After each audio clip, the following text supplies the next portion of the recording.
AM 1220 KDOW and Money 2.0 present The Real Estate Report with Tony Mendez and Gordon Hines. Bay Area real estate and mortgage experts with over 25 years in the business. Now, with an in-depth look at this week's local and national real estate news and what it means for you.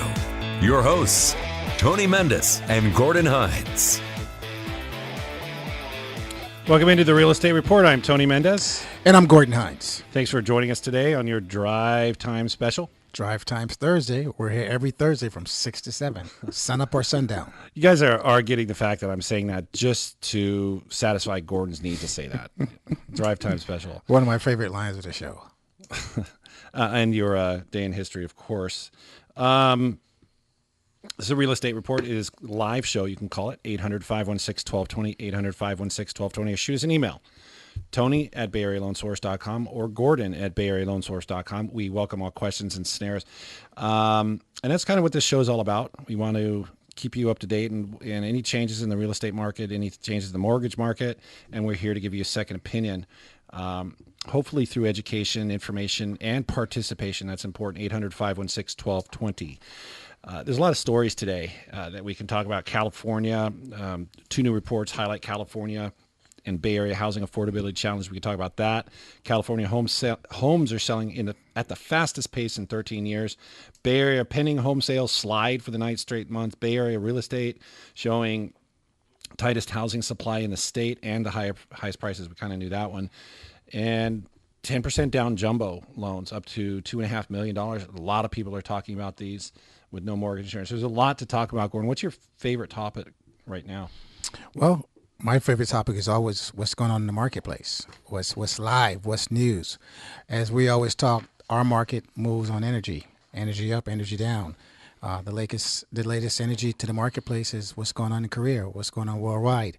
We see some big changes today in the stock market. There's all kinds of uncertainty in the market, and we're seeing the market make some negative changes. So as we always talk every Thursday, the market works on energy. Whichever that energy directs us to, we go.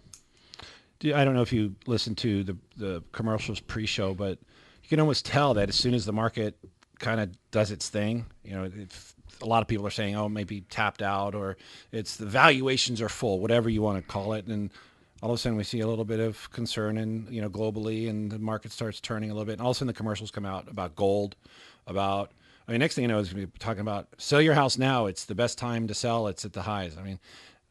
Reaction. We always get a reaction. That's what people look for. Sometimes people say something to you to get a reaction.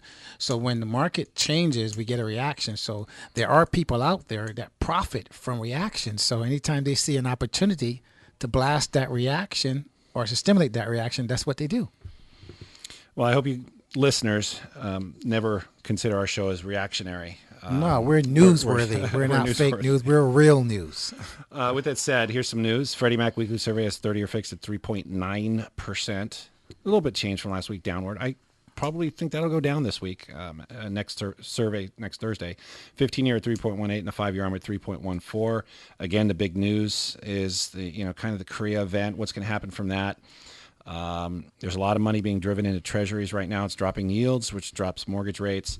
And what's interesting too is even on the not the eve, but the news that the ECB is really not just considering, but really considering stopping their stimulus program, and rates are still kind of dropping, I think is worth noting. They could even drop further if there's that much power, Gordon. Well, I think Janet Yellen has done a fantastic job kind of stimulating and kind of managing the economic environment as far as rates are concerned. She, in my opinion, has not reacted as much as I think the president would like her to react. So the market, I think she's done a very good job in managing rates, managing programs, doing some increase in the cost of the Fed funds. She's taken away from some of the liquidity in the marketplace as far as we're talking about the Fed's not buying back some of those issues anymore. So all those things I think is healthy for the market, because as the healthier the market is, the longer we can sustain, high performance, if you want to call it that, in the economic environment that we're in. Agreed. So we just need a little slowdown. We need a break. And I think that Yellen is doing a good job at managing those little pauses that we have so it doesn't get out of control. But those are great rates. Leaves opportunities for people to continue looking at buying. Affordability is an issue. In fact, one of the stories that we're talking about right now talks about affordability in California as one of the state's highest concerns, especially when housing is not being built, Gordon. And what was the story we saw the other day? What's the cure for affordable housing is to build more? Build more houses. 75% of the country's 20 least affordable real estate markets for first-time home buyers are located in California. Yeah.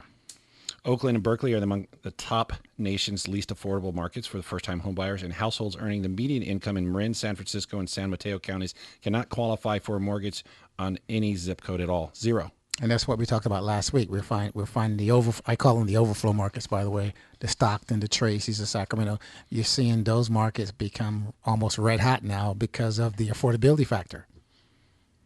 In Alameda County and Contra Costa, the median income buys a home in only 40% of the zip codes. So the farther you get away, of course, from these hot zip codes are going to be a little bit more affordable. That's not enough, Gordon. I think the real number for the Bay Area is about 22%. And that's the affordability rate for the median income to afford the median home price, which, by the way, is up to about $908,000 right now, Gordon. Well, I mean, typically in high cost areas, if you look at the Bay Area compared to New York, I grew up in New York. There's all types of expensive housing, but in the city itself in Manhattan, there's a lot of subsidized housing, and that kind of creates the balance between the haves and the have-nots. And when I say subsidized housing, they have housing where income restrictions, the old projects that they call it, but that's actually affordable housing. So it allows people to live in the city among the people that are well off in the same city, sharing the same neighborhoods, which is kind of a really, really good balance that New York City has. So when I look at out here in the Bay Area, you don't seem to have that type of balance, especially now as most of these cities that were starved for such a long time, like take, for example, Oakland, you're seeing now the demographics of neighborhood change as the haves move in, the have-nots are being displaced or moving out, and you're seeing that imbalance happen in that city of Oakland right now. Yeah, it is difficult for a first-time home buyer, Gordon. There's no doubt about it. But affordable housing doesn't just mean buying. It means living and renting. And we know that Oakland, for example, East Bay, is really seeing a spillover from San Francisco, leading to double-digit increases in rents. We've seen Alameda County lead the Bay Area in home prices double digits year over year because of the spillover from these, Marin, San Francisco, and San Mateo counties. And we're not seeing that balance anymore, and we're seeing traffic get worse and worse and worse because the balance is spreading out farther out of the Bay Area. Yeah, I mean, it's tough. We had a client in here this week, was looking to apply for a home loan, and the reason why she's applying for a home loan, she was renting a townhouse here in Pleasant Hill, and the landlord has agreed to raise the rent, not agreed, has mandated a rent increase in 60 days, about $800 increase. And of course, that's a large increase. And the reason why the landlord can do that because that particular city does not have rent control. I mean, in free enterprise, there's the good, the bad, and the ugly. There benefits to rent control, and then sometimes there's not so benefits to rent control. In this particular circumstance, this lady is not benefiting from rent control because the rents are going up almost, 200%, 300%. And obviously she can't afford it. So now I'm trying to qualify her to buy or rent, forget rent, try to buy something affordable, and she's going to be left out. So it's a tough thing, balance that we're trying to work through, but in the end, we have to work through it. Bay Area single-family home prices rose 7.9% in June from a year earlier, outpacing the 7% statewide. Closing on $1 million is the Bay Area median home price of $740,000 for single-family homes, which is higher than the statewide median price of $555,000. It's still pacing. I think a lot of people are going to start putting all of the factors together. Low interest rates that could go up. We have the stock market, which could come down. But employment numbers are great. The Bay Area, I think the Bay Area employment rate right now unemployment rate is 4.2 as a total, which is, right where it should be. Well, that's what the president had been trumping. He's been, tooting his own horn, saying, look at what he's done since he's been in office. The stock market is up, I think, 35% since he's been in office. Unemployment numbers are down to historic lows, almost back before we start even counting unemployment. And these are all the things that I guess if I always say if it happens in your watch, you have to get credit for it, good or bad. So I'm okay with him taking. You don't believe in taking, inheriting? No, it happens on your watch. You take the credit for it. Just like if it happens on your watch and something bad happens, you also take the credit for it. So I mean, I guess I don't like the way he goes about it, but I mean he's a different being, so I'm okay with it. There's a little bit of volatility to Trump. I think a lot of people in real estate are seeing that. A lot of people everywhere is seeing that. We're not going to get politics right now. You can call the show if you want to talk about that or anything real estate oriented. 800-516-1220, 800-516-1220. Or email us. Or email us, Tony@BayAreaLoanSource.com or Gordon@BayAreaLoanSource.com. Jumbo loans are getting less expensive. In fact, it goes back to 2013, Gordon. Refresh my memory. What is the jumbo loan again? Jumbo loan is anything over your conforming limit. Here in the immediate Bay Area counties, it's $636,000. So that means you're no longer with Fannie Mae, Freddie Mac, FHA. You can go with VA. That's actually a different story. But anything over that becomes a jumbo. And typically, and I think a lot of people learned this from, let's say, about 2000 all the way to 2013, 14, that jumbos are a little bit more expensive. They're harder to get. The rates are a little bit higher. But that's all changed. And it started changing about 2013 when jumbo lenders started kind of catching the drift that, how Fannie and Freddie and FHA have really tightened their guidelines, and they said, you know what, these guys are getting some really good returns on their investments. They're wrapping these securities and they're selling them at A paper, and they're getting decent returns and decent fallout rates and buyback rates. And let's go ahead and try it. And as a result, jumbo rates, the spread between jumbo rates and conforming rates started shrinking, and so did their jumbo costs. In fact, today it's 21 basis points cheaper to get a jumbo loan than it is to get a conforming loan, which is a really interesting stat. And it goes to the whole, not just 20% down jumbos with good credit scores, but 10% down jumbo programs with no mortgage insurance. And I think this is something, and I sent out an email earlier today on our email list. You can go to our website, BayAreaLoanSource.com, to sign up about this. And these programs are driving some of the markets. And when you put those two factors together, the low rates, the programs that are coming out, I can't see anything else really hurting the Bay Area home prices for the immediate future. Do you, Gordon? Well, the great thing is, as we always talk about, programs. Jumbo programs is a program, I call it, which is great for the market. And as you said, the margins between a conforming or VA, FHA, the margins have become a lot less. And as you say now, jumbo, you can actually get a jumbo rate lower than you can get a regular conforming rate. The only difference that I see between the two products is the jumbo rate does have a higher credit score requirement, because you can go as low as a 580 credit score for an FHA, 620 for Fannie Mae, Freddie Mac. And that's the biggest difference I see between the two product lines. It is their premier product, I think, on the market. And I think it fits well with, you have median home price of $908,000, 20% down, still doesn't get you to the conforming limit. So you're ending up with a jumbo loan or some sort of first and second combo. You have to be really careful about those and keep your credit as high as you can. We'll come back after this break here on AM 1220 KDOW. I'm Tony Mendez. And I'm Gordon Hines. This is the Real Estate Report on AM 1220 KDOW. This is Money 2.0 on AM 1220 KDOW. Don't touch, kid. Sleep with the lights on. Touch, kid. How you surprise me now, roll, kid. Welcome back into the Real Estate Report. I'm Tony Mendez. And I'm Gordon Hines. Thanks for joining us. You can always call the show, 800-516-1220, 800-516-1220. Or fax, 925-299-5395. I doubt we're ever going to get a We're fax. going to get faxes. If I keep pushing it, we're going to get some faxes soon. But we do get emails, Tony@BayAreaLoanSource.com or Gordon@BayAreaLoanSource.com. We talked a little bit about our rate environment. I think that's always important when talking about real estate. They're super great rates. That's all I think if I just did the show for the last, 4 years, I just said super great rates and just kind of moved on to other stuff, I think I would have been fine. Well, that was the environment that we're in. We were in if you go back since 2009, once the market crashed and the market revved up, for the last 7 years, the market has been on a steady decline as far as rates are concerned. Rates has been considerably coming down. So if you were to start a program 5, 6, 7 years ago and talk about rates, and rates continue to decline, you're right on point. But it's even though rates recently, 2016, we had since December 2016, we have 3 Fed increases, and rates are still relatively low. So it's a very, very enticing market to continue to invest in real estate. And we're always bullish on real estate. We're a real estate show, and we're real estate savvy here. Freddie Mac, some of the news out there. Freddie Mac is changing some of the ways they calculate rental income, and that's going to be coming in 2018. It's typically, or the common rule, when you're buying a rental property is you can use the future rents or current rents to offset the debt.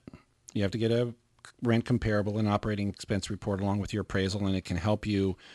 It sets a value for the rents, and they use 75% of that towards offsetting the debt. Of course, that doesn't mean you're using 75% later. It's just what they're using as a calculation, kind of factoring in any vacancies in that first year. Well, Freddie Mac is now saying that if you don't have 2 years of experience, that they want to show a long-term commitment into the rental, or like, for example, a long-term lease, at least 1 year.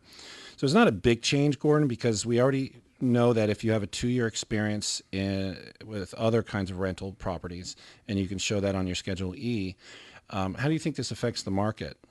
Well, It's nominal, right? It's nominal because if you read the adjustment, if you buy something, like for example, you bought a rental property in January of this year, and as long as you have a long-term lease, we can give you 75% credit for that lease, even though that lease is not on your tax returns, showing a 2-year history. That's the way I kind of interpret that rule. If you've had a rental property on your tax return for the last 2 years, and we can give you credit for the rent based upon the actual tax return, not on the actual lease agreement. So whatever you claim on a tax return, as far as rents are concerned, that's the credit you're going to get for your ratio. We see a lot of mistakes that people make on their tax returns when it comes to rental properties. I'll give you an example. We had a client not too long ago come up to us he had a primary residence and a rental property, and he owns his own business. And his business was leasing part of the rental property, which is legit. I mean, it comes out across as a, right on the line 3 as rents received. And then the following year, he took the company and moved the rents over to his primary residence and recorded the rents there. So the rents were split from one property to the other, but he doesn't have 2-year consistency on. Not only that, it's on his primary residence. So even though he recorded the income correctly, he's going to lose out on the income ability to offset the debt on that property. And it's now, fortunately for this person, it's not going to hurt his ability to qualify. But those are some of the mistakes that people make. Yeah, the other biggest thing I see, and we're not giving tax advice, but one of the things that I always see is we have 2 people that own a specific property, and they take half the rent and report on their tax return and half of the income and everything else, where we hit you for the full amount of the debt. So the best strategy that we see is to take the full amount of rent, the full amount of expense, and divide it by 2 down at the bottom. I think that can be the difference between qualifying and not qualifying using the rent system. That's a tough one to overcome, and that's going to be lender to lender to lender on who's going to do it and who's not. And that's where, we're not a commercial, but we kind of are. But that's where working with a broker is going to make a difference, because if you go to a bank, they're just going to say no, and then you have to go to another bank, and they're going to say no.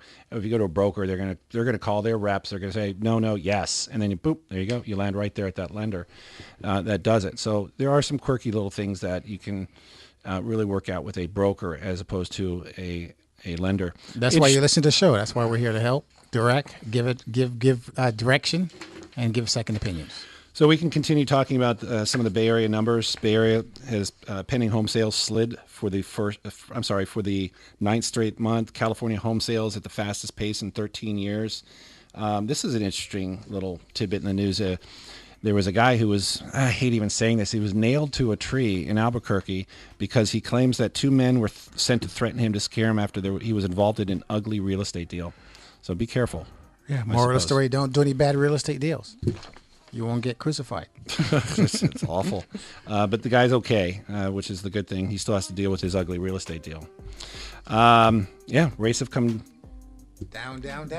down from 2013 all the way. Kind of bumpy ride, but we are down from when Trump came in office, and that's kind of good news. It kind of means that we're still on all cylinders right now.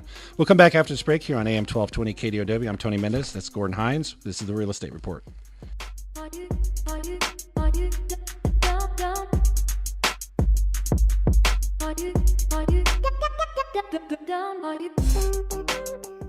This is Money 2.0 on AM 1220 KDOW.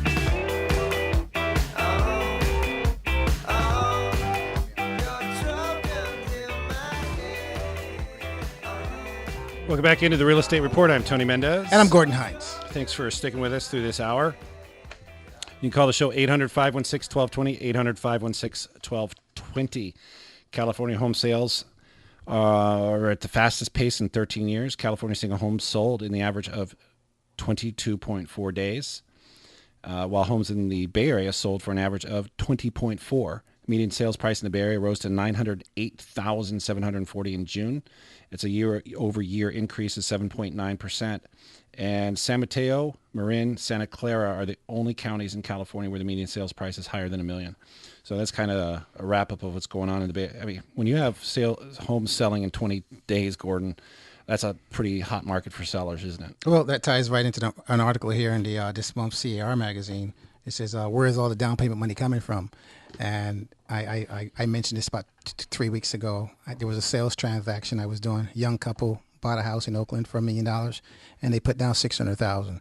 And they says most people now are buying. The down payments are coming from parents. The parents now are enjoying high equity positions in their current property. A lot of parents are taking cash out of their current residence or rental properties and giving it to the kids to a gift to buy their own property. So that's that's definitely where a one lot of the of this money's factors. coming from. That's definitely one of the factors, Gordon, that's driving prices here in the Bay Area. We've talked about one that was the incredible jumbo rates and 10% down jumbo programs up to $1.5 million. Some even go higher. Limited inventory, very few building going on right now. But you were reading to me a story off the air about Zillow and how they're trying to step into or kind of change the way people think about selling their properties. Yeah, interesting. This is in this month also of California Real Estate Magazine. It says Zillow is testing instant offers on marketplaces. So what Zillow is setting up a service where a potential home seller can go online and market their home with Zillow and kind of get preempted offers before they actually put the house in the marketplace. Where are they testing that? They tested in Las Vegas and in Orlando, Florida. And it's a test market. They're trying to see how that's going to come around with the public.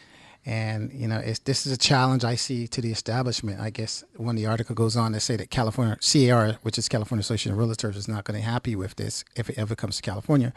But we're seeing all these type of things, I call them changes to the establishment, such as Lyft and such as Uber, challenges to the taxis commission, those type of things.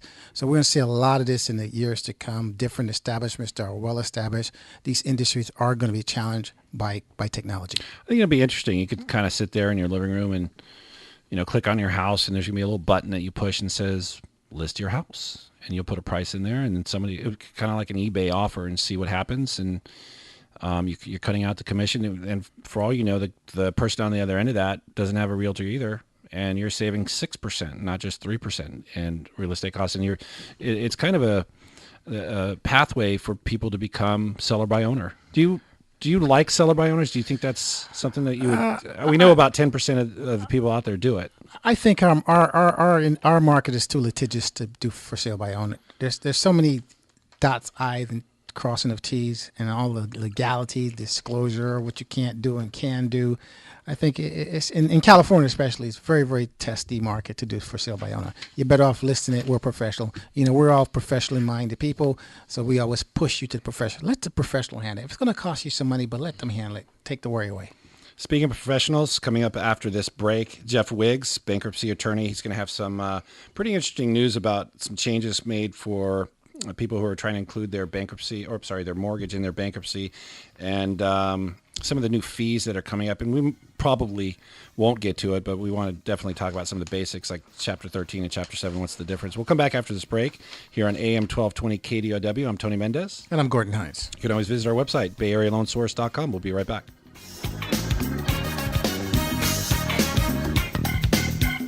This is Money 2.0 on AM 1220 KDOW.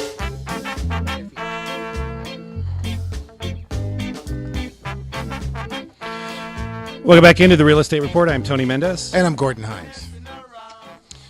We have a great guest in right now, Jeff Wiggs. He's a bankruptcy attorney at WiggsLaw.com, WiggsLaw.com.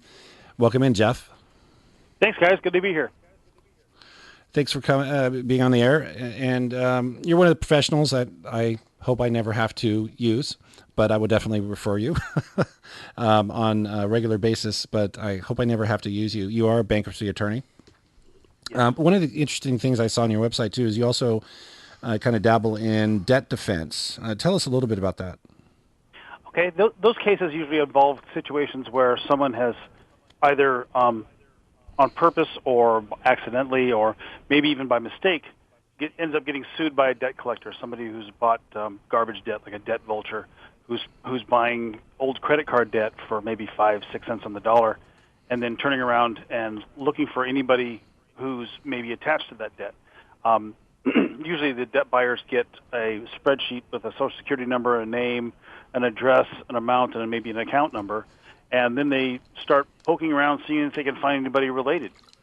And then they'll file a collections lawsuit, and people will get these collections lawsuits served on them or delivered to their door, and they don't know what to do. And that's what the debt collectors count on. They count on people not knowing what to do and then sitting back and not doing anything. And what I do is I offer a service. Oh, go ahead. So it might not be a scam, but it may feel like it. But it definitely sounds like harassment, right? Well, and on some levels it is. In most of the cases, the people do owe the debt. They owe Discover Card, or they owe Bank of America or American Express, and those companies have now sold that debt to a third party collector who's running around trying to collect on that debt, and that's how they make their living. Most of the cases that they file end up going by default. The debtor or alleged debtor never actually responds to the lawsuit. Then the debt collector gets a default judgment against them, gets a judgment entered, and then they'll let it sit for 3, 4, 5 years because those debts, a judgment debt in California earns a 10% rate of interest, which is better than you can get in any bank. Then 4 or 5 years later, they'll step up and they'll start trying to collect it if they can find some real property or if they can find somebody with a job. Okay, so what it sounds like, so what they are doing, it is legal, I am assuming, right, Jeff? A lot of it is legal, but there are some laws out there, the Federal Fair Debt Collection Practices Act and the California Rosenthal Fair Debt Collection Practices Act, that allow me to bludgeon them about the head and shoulders if they make mistakes in how they approach this debt, or if they sue the wrong person, or if they sue for more than they're authorized. Plus, a lot of times, if I can get an answer out, if I can answer the lawsuit for the person who's been sued, I can get discovery out there, find out if this person really does own the debt, and if the debt's been assigned, or if the debt collector can prove that the debt even existed. In the case where the debt collector can't, then I can go after attorney's fees and damages against the debt collector, and essentially the person being sued ends up with a free attorney at that point. So I imagine that, as a bankruptcy attorney, you might run across situations like this even while you're even going into bankruptcy. One of the things that we're going to kind of tie this into real estate is on occasion somebody who is leasing, it could be commercial or residential, ends up in bankruptcy. And how does a landlord respond to that? And who's more protected in this scenario? Well, it's the tenant is actually the person being protected, at least in the beginning.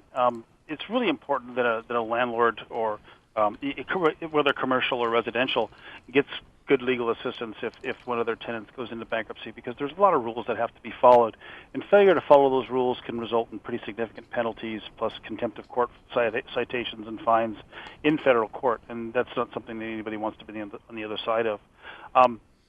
When somebody files bankruptcy, the automatic stay comes into effect, which means that no one can attempt to collect on pre-petition debt or take possession of the debtor's property on account of a debt that arose prior to the actual debtor filing the bankruptcy petition, and that includes property of the estate includes things such as just the possession of a property. So if somebody's in a property and they're living there, they have equitable possession of the property. They have an interest in the property, even if they're not paying rent, and even if there may be a judgment out there for eviction or for unlawful detainer that would normally evict that person.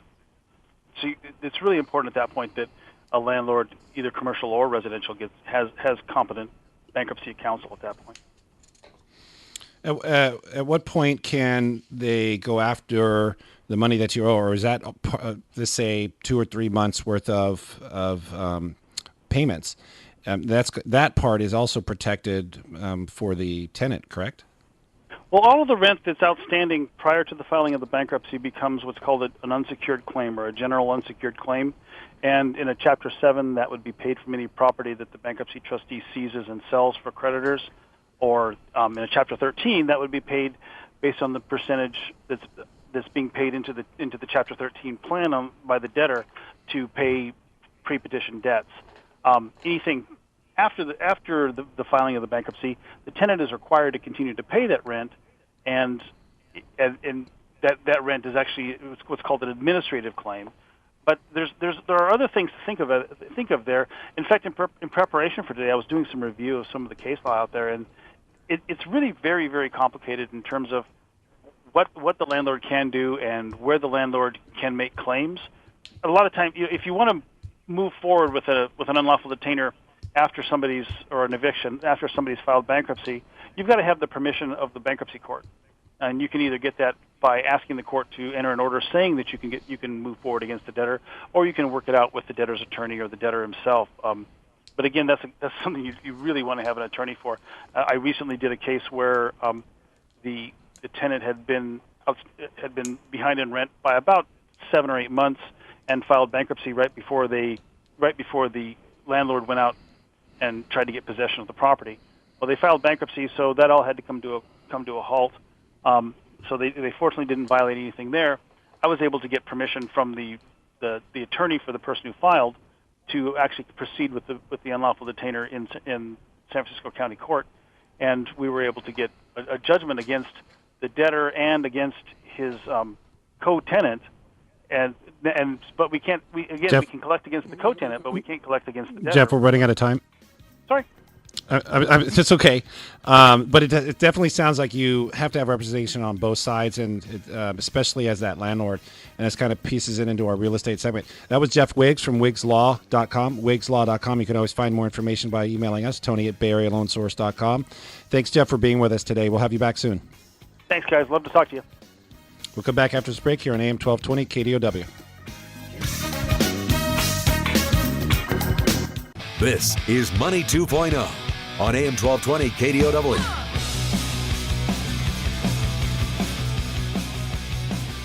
Welcome back into the Real Estate Report. I'm Tony Mendez. And I'm Gordon Hines. You can always call the show 800-516-1220, 800-516-1220. We have to thank our guest, Jeff Wiggs from WiggsLaw.com. He's a bankruptcy attorney. He was on with us last segment. If you have any questions for any of our guests that we have on the show, you can email us, Tony@BayAreaLoanSource.com.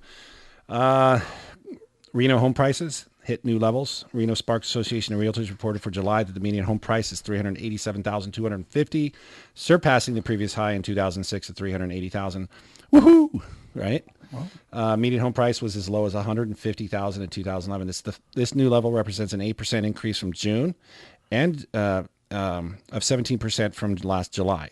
And I consider Reno to be an overflow market, right? It is. It's a spillover market. Starter homes used to be about $250,000. Today they're closer to $300,000. To afford a $300,000 house, according to some their association's calculation, you have to have an income of $65,000. Meanwhile, the median household income is $55,000. So it's pushing some limits out there, but housing supply is only 1.6 months compared to the 6 months for an average. And they're saying that 75% of the listed properties are in contract, and sales are down 5% for the whole year over year. Wow, impressive. So there's some interesting things happening. Sacramento, spillover city, one of the fastest growing cities, if not the number one fastest growing city in the United States because of the spillover. Median home price below $400,000 is rocking and rolling out there. And it kind of goes right into this last story, Gordon, that I have, and then you can get into your this day in history. Redfin reports it shows that the Bay Area is on the top of another list. This one, just like any others that they should be, is special for buyers. The Bay Area leads the 75 metropolitan areas for having the most online searches considering to move away from the metro area that they live in. New York, LA, and DC are part of what they call that, in order from that migration report. Survey done in March showed that 40% of the area's residents say they want to move in the next few years. places like Sacramento, which was the number one spot to look for a Bay Area looking out to move out of the area. And out of state, Seattle was the number one. For LA, it was Vegas. And I imagine, just like that spillover we were talking about, Reno. Yeah, my brother just moved to Vegas, so if he tells me Las Vegas is a suburb of Los Angeles, that was interesting thought process. Well, today, August 10th, this day in history, 1846, the Smithsonian Institute was established. Interesting. And if we stay in the theme of terror, 1977. I remember where I was on this particular day. Son of Sam was arrested. Interesting. Guy who kept New York City on the rap, Son of Sam. And, of course, 1945. Are we talking the war? We're talking Korea. We're talking Vietnam. Japanese officially surrendered after Tora Tora Tora bombing Hawaii. So there you have it. This day in history. This day in history. Bay Area pending home sales. They slid for the 9th straight month. Pending home sales in California and the Bay Area declined in June, a trend that has persisted in every month of 2017. Home sales aren't really picking up that much like we thought they would during the summer months. Well, the summer months are always traditionally the slowest months of sales. 'Cause a lot of people are on vacation. Kids are out of school. This is when families traditionally take time off. That's why traffic's light in the summer, then in the fall and the spring. So that kind of really wraps in the trend. We talk about inventory. If there's not a lot of inventory in the marketplace, you're not going to see sales picking up because there's not much to buy. So as we talked before, the market's going to go through change. Energy is what's going to change the market, which direction we're going to go. It looks like we got a little bit of energy going on now, but we'll see where it shakes out from here. I still see a lot of energy, and maybe it's all in that spillover. Is there a way to figure out how to invest in that? Sure. There's definitely a way. You're welcome to give us an email, Tony@BayAreaLoanSource.com or Gordon@BayAreaLoanSource.com. You can visit our website, BayAreaLoanSource.com, and we hope to see you next week. Any last words? No. Thank you for listening. We love being here, so I hope you love to hear us. We'll come back next week. Thanks for listening.